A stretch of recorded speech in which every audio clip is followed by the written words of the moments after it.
A warm welcome back on the AM show.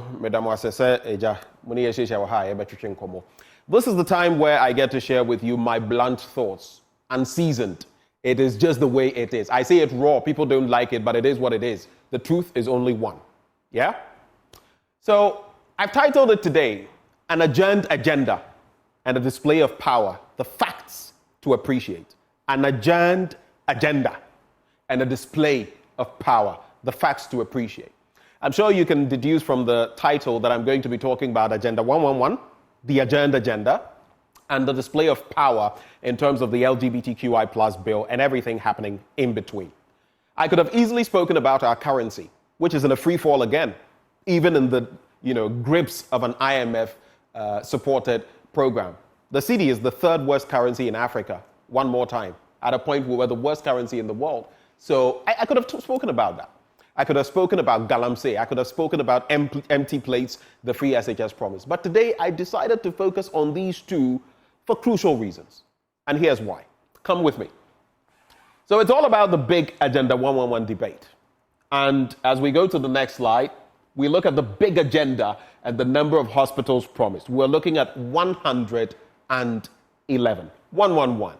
The breakdown: district hospitals, 102, regional hospitals, 7, psychiatric hospitals, 2. Especially in that end, the third end, psychiatric hospitals, we have a huge deficit. Huge deficit. But then we go to the next slide, and then we also contemplate the promise versus the reality.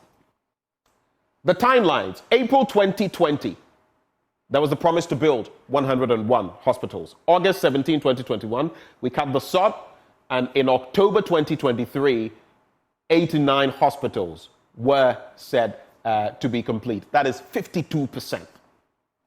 But let's move forward.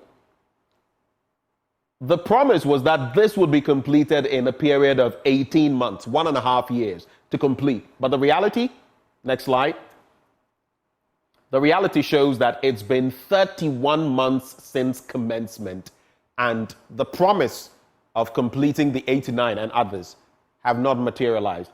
13 months behind schedule. That is our reality. Now, if you look at the next slide, you would look at the estimated cost per hospital. We were looking at $17.6 million. Even if you multiply that by a factor of 10, you are getting what? 170 plus million Ghana cedis. Now, the total, and that is even using a factor of 10 because there's more than 13 right now. The total estimated cost, $1.9 billion. So this is a major, major project. But did we need to do it the way we are doing it? That's the question. The next slide will show us something. Then, when you get to that debate, you would hear from the former president, because he says most of the hospitals will not be completed by the time Akufo-Addo leaves office. And let's look at it holistically. It's not just the NDC or the former president who has said this. I mean, if you shine your eye and if you can see anything, you would realize that it's a tall order. Juxtapose that with the Pualugu multipurpose dam and the $1 billion we were supposed to allocate to the completion of that. They can tell you about funding and everything. Has it materialized for you to see? So ambitious projects, yes, but do we have capacity to complete them? My problem: you start and you stop. It's a drain to the national purse. My money, your money, is gone down the drain, just like we did with Saglimi. Okay? So let's continue from there. The government should have built, let's just go back to the last slide. The government should have built a few hospitals at a time. And I agree with that thinking, because bit by bit we can get there. But to do a rush job and not get there at all, you know what the Bible says about starting to build something and not completing? I don't want to use any words this morning, but go and read those words of scripture. Let's go to the next slide. Now, in terms of any elements from the other side, right, the NDC, because we have to look at it holistically. The NDC is also talking about building this and that. In their 2020 manifesto, regional hospitals will be constructed in the 6 new regions and the Western region. That gives you what? 7 hospitals, because 6 new regions created plus the Western region, 7. And then district hospitals will be constructed in districts where there are none. If you add the number of districts, 88 had no hospitals. You get a total of 95. It's pretty close to 111. right? I mean, you add 11 to the 5 less, that's 16. So where are the disparities? Next slide.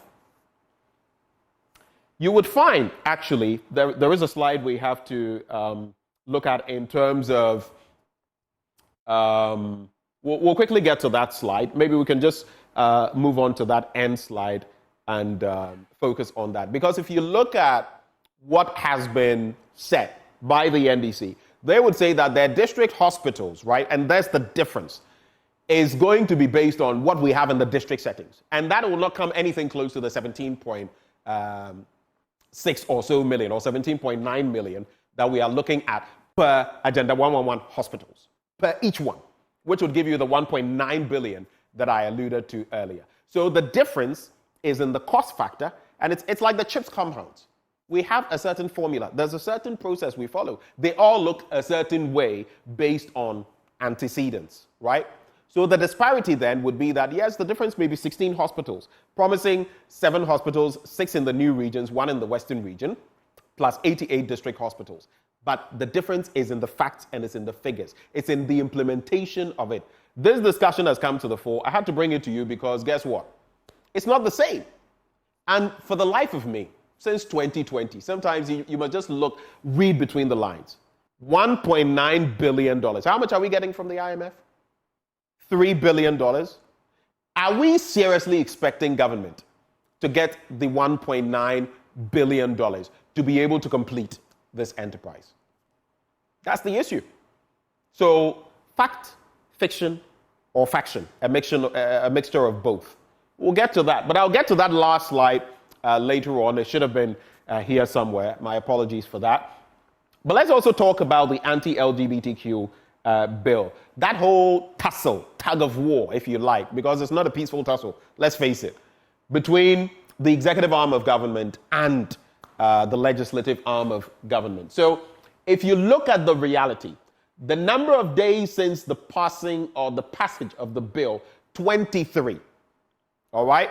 23 and counting. Let's go to the next slide.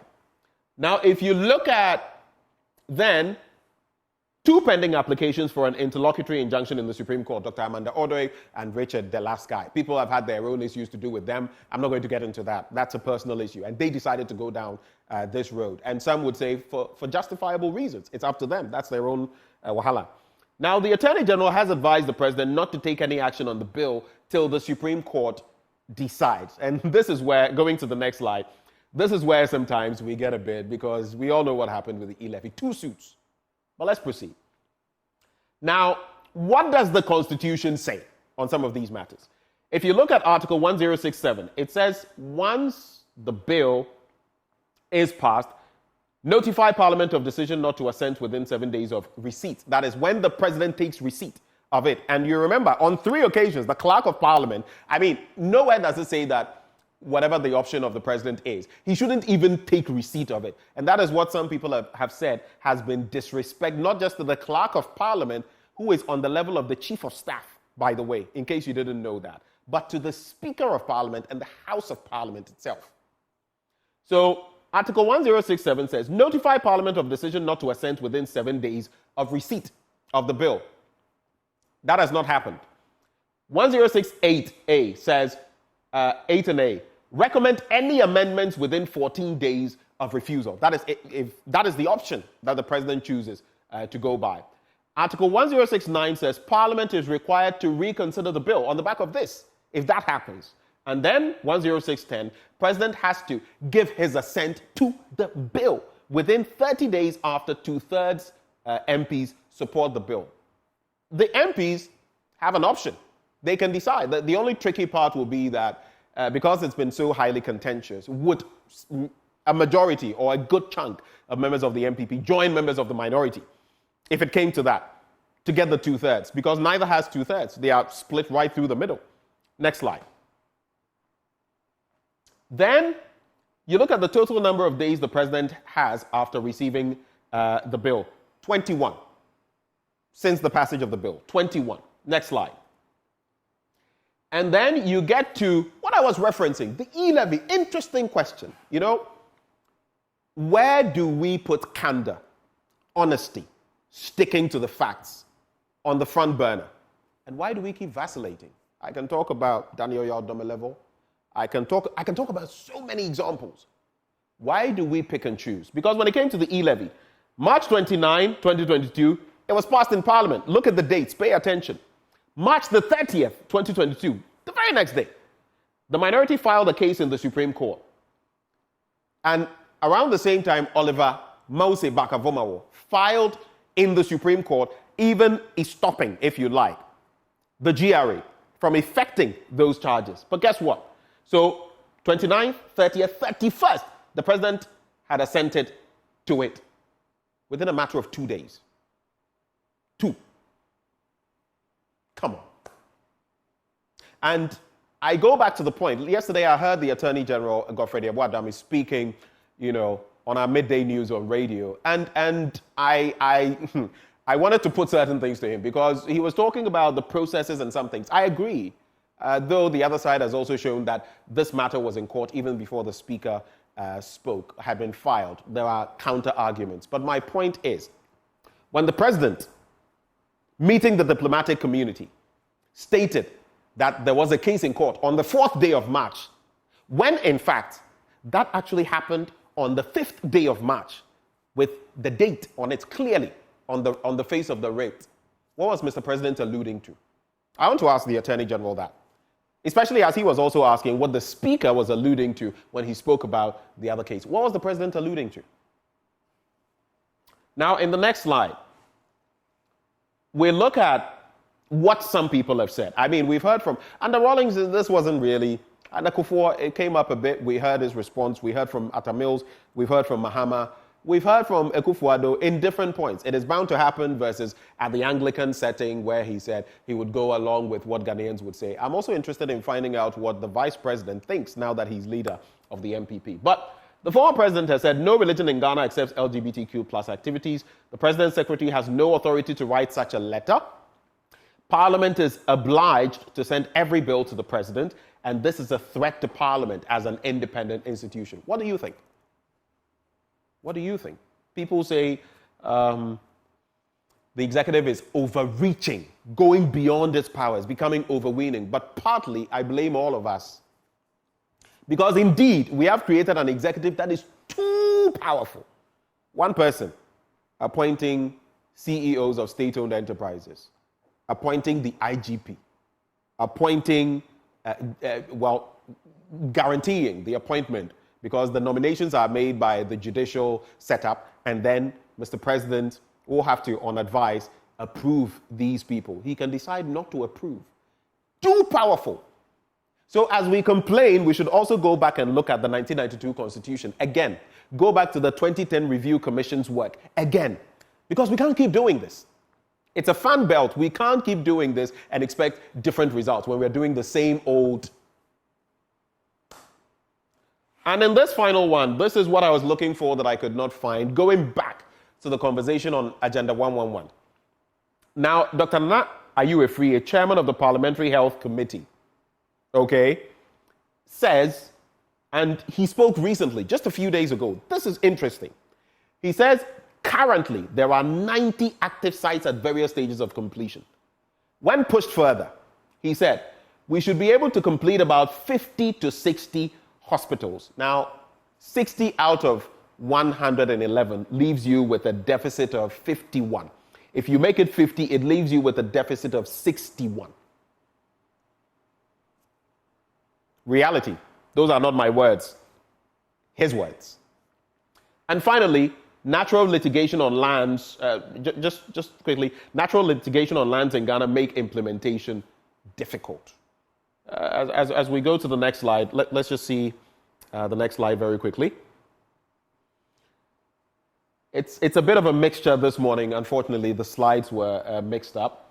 But then on the LGBTQ angle, I just had to bring that in because we missed that slide. Communications to Parliament must be signed by the President and addressed to the Speaker of Parliament as required by our standing orders.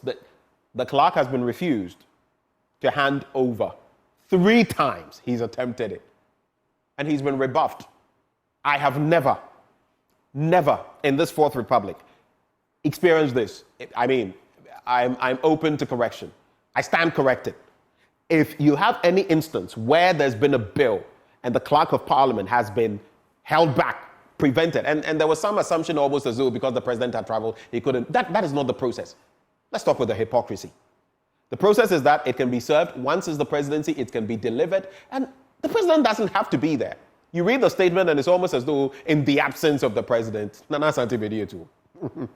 Anyway, and Roxanne Nelson Dafiamakbo then talks about the fact that no court can injunct a president from performing his functions under the 1992 Constitution. So Ghana 4, this is the tale of the tape. Agenda 111, LGBTQ. Me, I come and lay bare the issues. I leave you to read between the lines. Some people don't like what I do. I don't do it for likability. I don't do it for people to like me. Like me or hate me, I was speaking the truth under Mahama and giving it to him incisively. It will be no different. So let our politicians watch it as they keep making promises. Because if it comes to you and your feet are there and you don't live up to expectation, Ojano, ebe show. My name is Benjamin Akakbo. These are my blunt thoughts shared with you, raw, hot, unedited, undiluted. As always, I pray, in the midst of everything happening, that God will bless Ghana and make her great and strong.